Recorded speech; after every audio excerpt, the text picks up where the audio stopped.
Assalamualaikum warahmatullahi wabarakatuh. Perkenalkan, nama saya Hafiz Rahmana Putra, kelas A1 program studi agroteknologi dengan nomor NPM 2282126. Di sini saya akan menjelaskan mengenai implementasi IoT dalam bidang bisnis.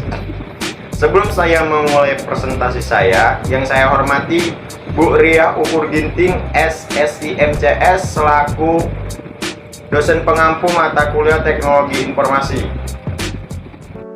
Oke, langsung saja kita masuk ke materi yang akan saya bahas, yaitu pengertian dari IoT atau implementasi Internet of Things. Nah, jadi implementasi itu apa? Implementasi itu merupakan suatu tindakan atau rancangan pelaksana rencana yang telah disusun secara cermat, rinci, dan matang. Dengan kata lain, implementasi hanya bisa atau hanya dapat dilakukan jika sudah ada perencanaan dan bukan hanya sekedar tindakan semata. Jadi ketika kita akan melakukannya, kita itu sudah ada rencana, sudah ada prosedur kerja. Oke, slide selanjutnya, implementasi IoT dalam bidang bisnis. Implementasi IoT dalam bidang bisnis itu adalah proses yang menempatkan rencana strategis ke dalam tindakan-tindakan yang bertujuan untuk memperkuat bisnis Anda atau bisnis kita yang sedang kita jalani. Dalam implementasi strategi bisnis terdapat rencana strategis yang berupa dokumen tertulis yang berisikan langkah-langkah dan proses rinci untuk mencapai suatu tujuan perusahaan.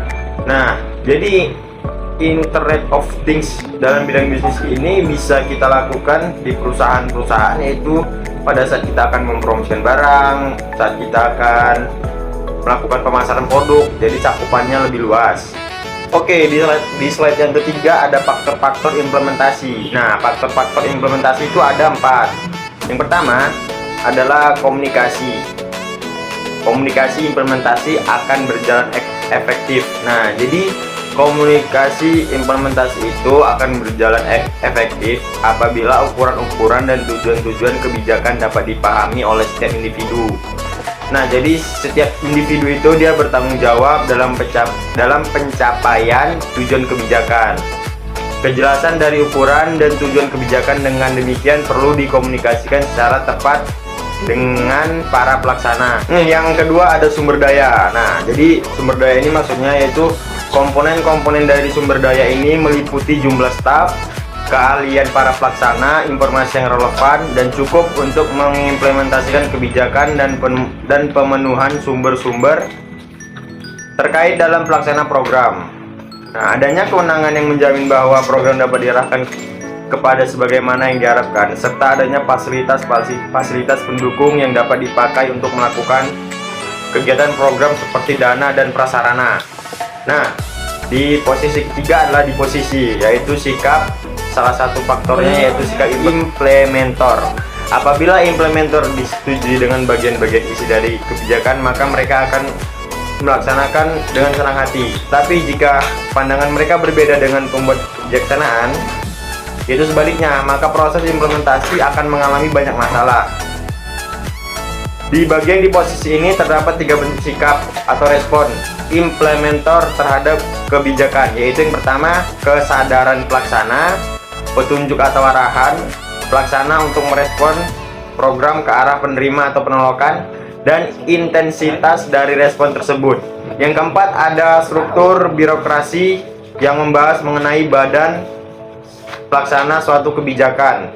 Nah, ini tidak lepas dari struktur birokrasi.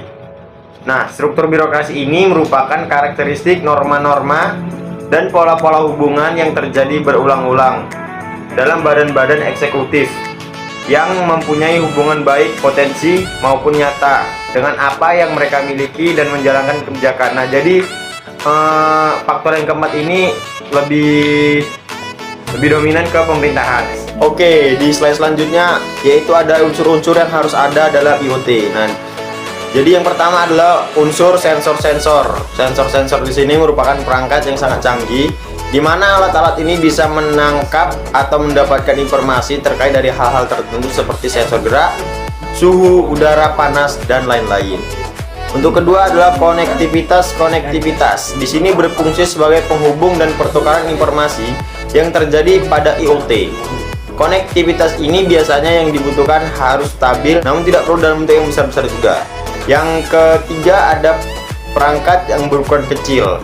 Perangkat berukuran kecil ini dapat mendukung dan meningkatkan ketepatan, skalabilitas, fleksibel dalam pengembangan IoT. Dan teknologi seperti ini itu dia mungkin makin kecil, makin murah, dan lebih kuat. Nah, di materi selanjutnya ada implementasi IoT menurut para ahli. Yang pertama menurut Nurdin Usman. Menurutnya adalah penerapan implementasi bermuara pada aktivitas aksi. Yang kedua ada Guntur Setiawan.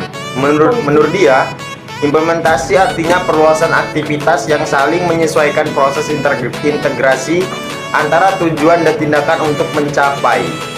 Nah, untuk mencapainya memerlukan jaringan pelaksana birokrasi yang efektif. Yang ketiga menurut Hanifah Harsono, implementasi adalah suatu proses untuk melaksanakan kebijakan menjadi tindakan kebijakan dari politik ke dalam administrasi pengembangan kebijakan dalam rangka penyempurnaan suatu program. Yang keempat ada menurut Pressman dan kawan-kawannya. Menurut dia, implementasi adalah sebagai accomplishing, fulfilling, carrying out, producing, and completing a policy. Yang kelima ada implementasi IoT menurut Johnson.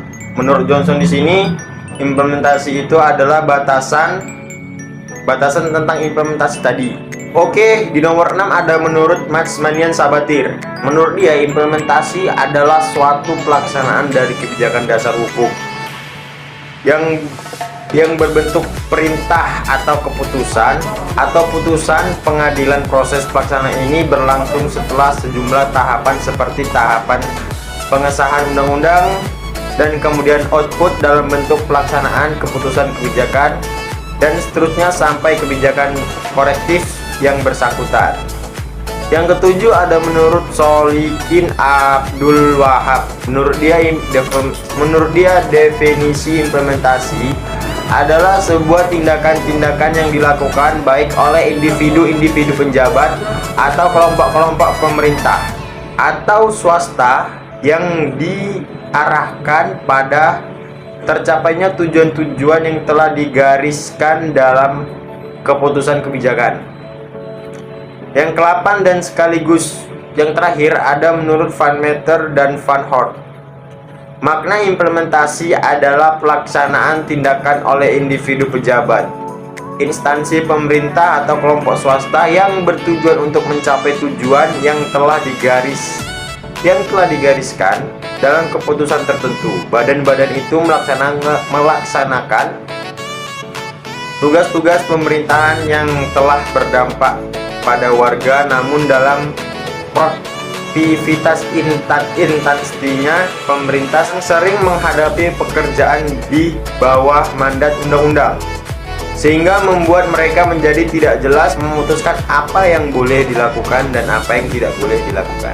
Di slide selanjutnya yaitu saya akan membahas contoh-contoh pengaplikasian Internet of Things tadi dalam bidang bisnis.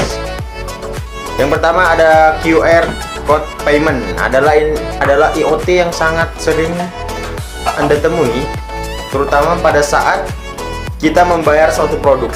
Sebagai contoh, Anda berkunjung ke sebuah website untuk membeli sebuah produk. Website itu memiliki QR code untuk melakukan pembayaran produk.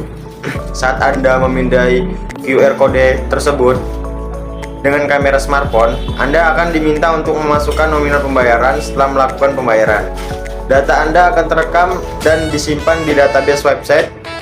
Proses tersebut akan menghasilkan berbagai data pelanggan yang diolah IoT menjadi berbagai jenis data spesifik, misalnya tren pembelian produk. Yang kedua ada chatbot website. Ini yang biasa digunakan dalam layanan customer service 24 jam pada sebuah website. Chatbot adalah program komputer yang menirukan interaksi antar manusia di dalam chat. Bedanya, chatbot ini terhubung dengan machine learning IoT. Fungsinya untuk menerima data dan merespon data itu secara otomatis berdasarkan analisa data. Oke, di yang nomor 3 itu ada barcode.